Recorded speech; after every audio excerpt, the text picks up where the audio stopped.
আসসালামু আলাইকুম। তোমরা অনেকে আছো যে পাঙ্গাস মাছটা অনেক পছন্দ করো। আবার অনেকে আছো যে পাঙ্গাস মাছ একদমই পছন্দ করো না। তো আজকে রেসিপিটি তোমাদের সাথে এমনভাবে আমি শেয়ার করব যে এই রেসিপিটি কিভাবে আমি রান্না করছি। যারা পাঙ্গাস মাছ একদমই পছন্দ করো না তারা তো খেয়ে ফিদা হবেই। আর যারা পছন্দ করো তারাও ফিদা হয়ে যাবে। তো আজকে পাঙ্গাস মাছটা আমি কচুরমুখী দিয়ে রান্না করছি আর এত মজা করে রান্না করছি একবার খেলে ফিদা হয়ে যাবে। তো ৫ থেকে ৬ টুকরা এখানে আমি পাঙ্গাস মাছ নিয়েছি। তো এখন আমি এগুলোর সাথে হলুদ ১ চামচ এবং লবণ ০.৫ চামচ দিয়ে ভালোভাবে মাছগুলো এক এক করে সবগুলো আমি মেখে নিচ্ছি। তো দেখো আমি খুব ভালোভাবে মাছগুলো মাখতেছি। আর যত ভালো করে মাছটা মাখবে লবণ দিয়ে মাছটা খেতে কিন্তু ততটাই ভালো লাগবে।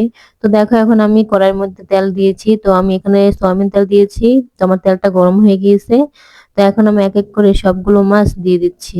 তোমরা যারা পাঙ্গাস মাছ একদমই পছন্দ করো না তারা যদি এইভাবে রান্না করো অবশ্যই খুব মজা করে পাঙ্গাস মাছ দিয়ে ভাত খেতে পারবে।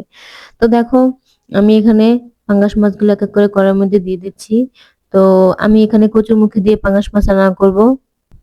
যারা একদমই কচুরমুখী দিয়ে কখনো পাঙ্গাস মাছ খাওনি এই রেসিপিটি দেখলে অবশ্যই তোমরাও বাসায় পাঙ্গাস মাছ দিয়ে কচুরমুখী দিয়ে রান্না করে খাবে। আর এই পাঙ্গাস মাছ দিয়ে যদি কচুরমুখী রান্না করো তোমার আর অন্য কোনো তরকারির দরকার হবে না। একবার কচুরমুখী তরকারি একবার রান্না করে খেয়ে দেখো কতটা ভালো লাগে। তো দেখো আমি এখানে পাঙ্গাস মাছগুলো সবগুলো ভেজে নিচ্ছি এবং সবগুলো এক এক করে উল্টে নিয়েছি। তো এখন আমি এখানে আবার কড়াই বসিয়ে দিয়েছি। তো আমার তেলটা গরম হয়ে গেছে। আমি এখানে পেঁয়াজ এবং কাঁচামরিচ কুচি দিয়েছি। তো এখানে ১ চামচ আদা বাটা, ১ চামচ রসুন বাটা এবং ১ চামচ লবণ দিয়ে দিব। আমি একটু হালকা পরিমাণ পানি মিক্স করেছি। তো মিক্স করে দেওয়ার পরে এখন আমি ভালোভাবে মসলাটাকে একটু ভেজে নিয়েছি। তো এখন আমি ১ চামচ হলদি গুঁড়া, ১ চামচ মরিচের গুঁড়া এবং আরো ১ চামচ লবণ দিয়ে দিলাম। দিয়ে ভালোভাবে মসলাটাকে কষিয়ে নেব।